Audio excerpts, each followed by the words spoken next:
आप भी हमारी तरह इंतज़ार में थे लाइव शो के दौरान। मैं तो बड़े इंतज़ार में थी कि जी आज फैसला सुना दिया जाएगा, लेकिन फैसला तो नहीं सुनाया गया। अलबत्ता हमारा प्रोग्राम कट हुआ और फिर मीडिया टॉक स्टार्ट हो गई। बिल्कुल अर्मिला, ऐसे ही है। मैं ये कहूंगा कि क्रिकेट का सीजन है तो यूं कह लेते हैं कि हैट्रिक हो गई है फैसला ना सुनाने की। 3 ट्राइयां कर ली गई हैं, तो अफसोस की बात है अदालत के लिए, अदलिया के लिए, पाकिस्तान के सिस्टम के लिए। बात ये कि कहीं पर भी दुनिया में इस तरह नहीं होता कि एक फैसला महफूज किया जाए और उसको इतना महफूज कर लिया जाए कि किसी को सुनाया ही ना जाए। ये तो बड़ी अजीब बात हो रही है। मेरा तो ख्याल ये है कि अदालत को चाहिए कि जो भी फैसला है उसको सुना दे। मैं तो एक जगह और भी कह रहा था कि हमें सबको, मुझे, आपको, सबको अंदाजा है कि क्या फैसला आना है। कोई कह रहा है 5 साल सजा है, कोई 10 साल सजा और कोई 14 साल सजा। तो सबको ये पता है कि इसके नतीजे में जो पीटीआई है और इमरान खान के वकला हैं वो हाई कोर्ट जाएंगे, इस्लामाबाद हाई कोर्ट में जाएंगे। और अगर एक लम्हे के लिए सोच लिया जाए कि कोई बरी कर दिया जाएगा तो हुकूमत कोर्ट में जाएगी। सो मेरा ख्याल ये है कि इस फैसले को लटका कर हुकूमत और या जो अदलिया है वो अपने लिए खुद मेरे ख्याल में मुश्किलात पैदा करती है। अवाम के अंदर एक बद-एतमादी पैदा होती है। और वो जो फैसला सुनाने का, ये जो ना सुनाने का जो कल का, मैं इसको बहाना ही कहूंगा, अगर तौहीन अदालत ना हो तो बहाना है। वो इसलिए कि वही बात है कि खान साहब तो जेल में हैं, उनको तो लेके आना मेरा ख्याल है इंतजामिया का काम है, और अदालत ही जो है वो जेल में लगी हुई है। सो ये कहना कि वो आए नहीं है, यहाँ तो अदालत खुद चल के गई हुई है। तो ये सारी सूरत हाल के अंदर बहरहाल अब देखो 17 जनवरी को क्या होता है। ऐसे लग रहा है जैसे एक तरफ 20 जनवरी का इंतजार है तो दूसरी तरफ 20 जनवरी का बुखार है। अब देखो कि बुखार वाले जीतते हैं या इंतजार वालों की कोई बात बनती है। इंतजार तो डॉक्टर साहब बड़ा लंबा हो गया है। और ये जो आप कल बात भी कर रहे हैं, आप जो रीज़न थी कि मौजूद होना फलाना बंदा नहीं था या बानी पीटीआई नहीं थे, बुशरा बीबी नहीं थी, जबकि दूसरी तरफ जो तहरीक इंसाफ वो कह रही जी हम तो पौने 11 बजे 11:30 बजे हमारे वकला वहाँ पे थे, सारा कुछ वहाँ पे था। तो ये इस तरह के इम्पोर्टेंट मामले के अंदर जिस तरह की लॉजिक्स दी जा रही हैं, चाहे वो तहरीक इंसाफ है, आप क्या समझते हैं कि ये तो वाकई एक बहुत अजीब सा सिनेरियो हमारे एज अ पब्लिक हमारे अंदर परसेप्शन बिल्ड हो रहा है अजीब सा कि जी अदालतें टाइम पे खुल रही हैं, सारा कुछ हो रहा है, उसके बावजूद फैसला जो कि एक बड़ा इंपॉर्टेंट फैसला है जिसके हवाले से पहली बड़ी कयास आइयाँ हो रही हैं, उसका महफूज करके सुनाना इम्पॉर्टेंट है। बिल्कुल ऐसी है। ये देखें, तोशाखाना केस का तोशाखाना का जो हुमायूं दिलावर साहब ने फैसला सुनाया था, तो उस वक्त भी इमरान खान साहब अदालत में मौजूद नहीं थे और उनकी गैर मौजूदगी में फैसला सुना दिया गया। तो पाकिस्तान में तो ये रिवायत है कि अगर मुल्जिम नहीं है तो उसकी गैर हाजिरी में फैसला सुना दिया जाता है। दूसरी जानिब ये कि पीटीआई के वकला को भी सोचना चाहिए कि नॉर्मली 1-2 घंटे पहले आ जाया जाता है, सुबह सुबह अदालत में हाजिरी लगवाई जाती है। बहसियत वकला उनकी नाअहली जरूर है, उनको टाइम पे आना चाहिए, लेकिन चूंकि उनका ख्याल है कि 11 बजे का टाइम था, तो मेरा ख्याल ये है कि ये टाइम की बात नहीं है, ये कुछ और मामलात हैं। शायद वो मुज़ाकरात को देखना चाह रहे हैं कि वो किस करवट बैठते हैं जो मुज़ाकरात का। डॉक्टर साहब, मेरा अगला सवाल भी आपसे यही है कि क्या ये वाकई मुज़ाकरात को लेकर ये जो फैसला है, हमने लास्ट टाइम भी देखा है जब ये इसको मौखिर किया गया था, अब दोबारा से इसका मौखिर होना, क्या मुज़ाकरात का किसी नतीजा खेजी के ऊपर आने के हवाले से ये एक्सपेक्टेशन की जा रही है कि मुज़ाकरात कुछ नतीजा निकलेगा तभी इसका फैसला भी उससे रिलेट हो रहा है? बिल्कुल अर्मिला, अब ये जो अमूमी तासुर था ये अब मजीद तकवीत पकड़ रहा है। ये मतलब ऐसे ही लग रहा है जैसे एक तरफ कोशिश की जा रही है कि जिस रुख में मुज़ाकरात जाएंगे उसके अंदाज में इसका फैसला आएगा। अगर मुज़ाकरात कोई ऐसी तरफ चले गए जिसमें हुकूमत और पीटीआई का कोई मुआहिदा होता नजर आया तो फिर शायद इसमें कोई सजा में कमी हो जाए या बर्रियत हो जाए। नहीं तो वो जो 5-7 साल की सजा लिखी होगी जज साहब ने, वो 14 साल की कर दी जाएगी। तो असूली तौर पर तो देखा जाए तो ये अदलिया के ऊपर एक बहुत बड़ा सवालिया निशान है। अदलिया का काम नहीं है कि वो किसी के मुज़ाकरात के हवाले से या उनसे मुतासिर होकर कोई फैसले को लिखा जाए या तब्दील किया जाए। तो मेरा ख्याल ये है कि चूंकि फैसला लिखा जा चुका है तो उसको सुना दिया जाना ही बेहतरीन इकदाम होगा। जितना डिले करेंगे उतना गलत होगा।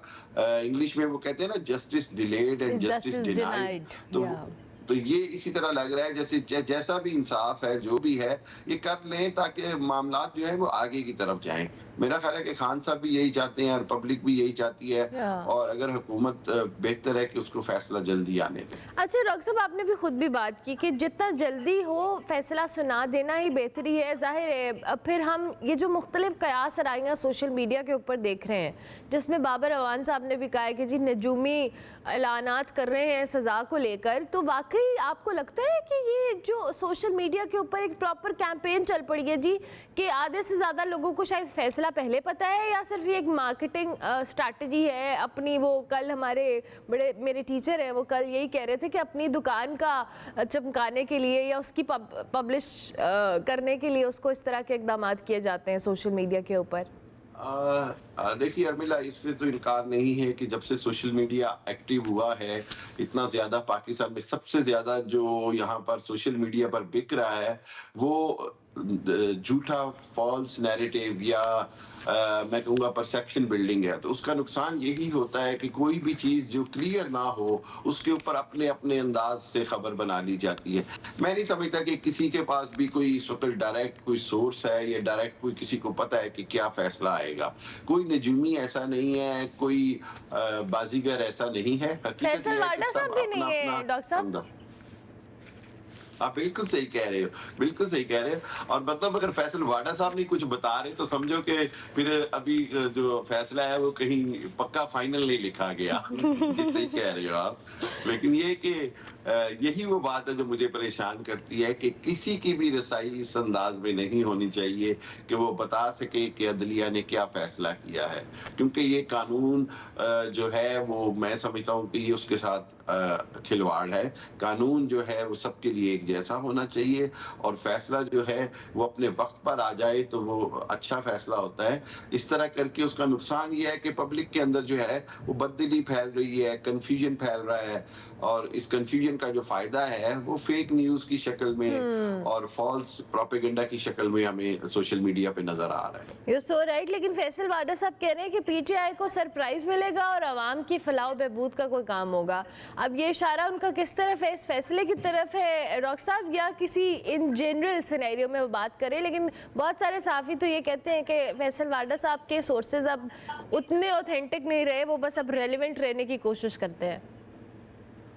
डेफिनेटली हर बात पे उनके सोर्सेज कभी भी ऑथेंटिक नहीं थे। मैं तो कभी भी नहीं कहता। कुछ लोग रेलेवेंट भी रहना चाहते हैं और कुछ ये होता है कि मतलब बेहतर वो सिचुएशन रीड करके अपने हिसाब से कह देते हैं, हो गया तो ठीक है। वो जैसे हमारे वो मंजूर वसान साहब हैं सिंध में, उनको ख्वाब आते रहते हैं, अब वो ख्वाबों से ही काम चलाते शेख रहते हैं। रशीद साहब भी ख्वाब तो नहीं, लेकिन शेख रशीद साहब की पेशेंगोइयां कभी कभी ठीक भी हो जाती है। एग्जैक्टली या वो जो हमारे एक साथी एंकर दोस्त है, उनकी चिड़िया आती रहती है। तो सभी सारों ने अपना अपनी दुकान बनाई हुई है, किसी की चिड़िया, किसी के ख्वाब और किसी के जनाब सोर्सेज और कोई नजूमी। बात यह है कि ये तब तक होता रहेगा जब तक सियासी इस्तेहकाम नहीं आएगा। सियासी अदम इस्तेहकाम नहीं आएगा है तो ये सारे मामलात हैं, और अदम इस्तेहकाम से मुआशी इस्तेहकाम भी नहीं आ रहा। सबसे बढ़कर ये कि अवाम की फिक्र करनी चाहिए कि अवाम बड़ी परेशानी में है इस जो सूरत हाल है, इस बेचैनी की वजह से। एब्सोल्युटली। डॉक्टर साहब, जो हमारे गवर्नर पंजाब हैं सरदार सलीम साहब, उन्होंने भी कह दिया है कि अगले प्राइम मिनिस्टर बिलावल भुट्टो जरदारी होंगे, और साथ जो हुकूमती पॉलिसीज़ हैं या मामलात हैं उस पर भी आपको पता है पीपल्स पार्टी आजकल बड़ी एंटी नून लीग चल रही है। ये असल में ना अर्मिला एंटी नून लीग नहीं है। ये इसको वो कहते हैं हल्की हल्की वो बूंदाबांदी सी करते रहते हैं।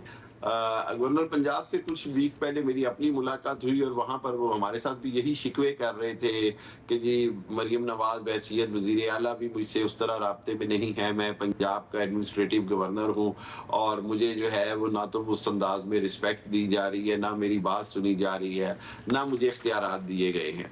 सो फिर पीपल्स पार्टी का पंजाब में जो शिकवा है उसके अंदर सबसे अहम बात यह है कि वो जनूबी पंजाब के हवाले से जो इंतजामी तब्दीलियां हैं, जैसे कमिश्नर SHOs वगैरह लगाना और इंतजामिया में इख्तियारात चाहते थे, वो भी नहीं मिला।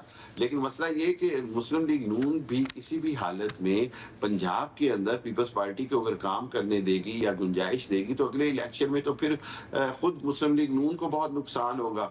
सो पीपल्स पार्टी का जो पंजाब में जो फाइट है वो एक डिफरेंट नजर से देखनी पड़ेगी, और पीपल्स पार्टी मेरा नहीं ख्याल वफाक में किसी भी हालत में मौजूदा सिस्टम के अंदर अभी हुकूमत को छोड़ेगी। अभी वो आप समझ लें कि वफाक के अंदर जो गारंटोर्स हैं जिन्होंने उनको बिठाया हुआ है वो उनके इशारे तक तो बैठे ही रहेंगे, और पंजाब के अंदर ये हल्की फुल्की मौसीकी चलाएंगे ताकि ये कि पंजाब में जो पीपल्स पार्टी की क़यादत है उसको तसल्ली रहे। खुद पंजाब में जो पीपल्स पार्टी की क़यादत है वो बड़ी मैं समझता हूँ बेयकीनी का शिकार है, वो बड़ी अपसेट है पंजाब हुकूमत से।